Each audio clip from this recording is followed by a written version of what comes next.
Estamos aqui no CCBB, onde acaba de começar a exposição O Triunfo da Cor.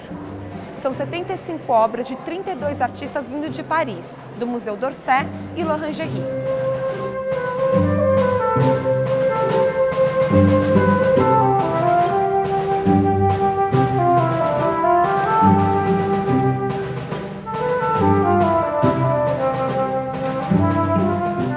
Comme aujourd'hui, les jeunes artistes sont des rebelles en quelque sorte. Ils vont essayer d'inventer autre chose, d'inventer une nouvelle manière de peindre. Et un de leurs médias, un de leurs outils pour ce faire, ça va être la couleur, c'est-à-dire d'utiliser la couleur de manière complètement presque excessive sur certains tableaux, mais ils vont revendiquer leur modernité.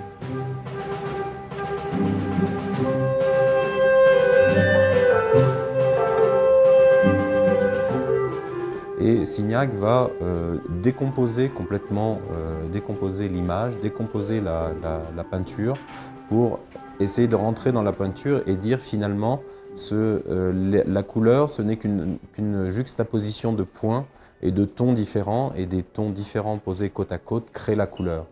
Où on voit effectivement toutes les recherches quasiment scientifiques qu'ont fait les peintres à cette époque pour essayer de proposer une nouvelle peinture et donc présenter des choses nouvelles.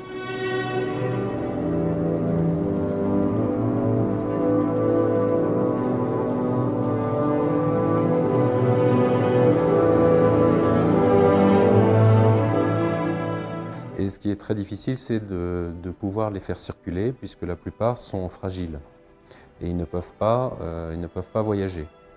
Donc c'est parce que les conditions de transport, les chocs que ça peut occasionner, font que les restaurateurs interdisent que les tableaux soient manipulés trop souvent.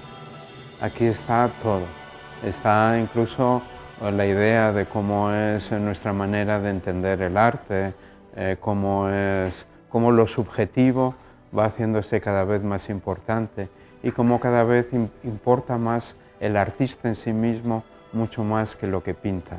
Realmente aquí está el principio que va a influir en todo el arte del siglo XX y que incluso va a marcar de alguna manera nuestra forma de ver el arte.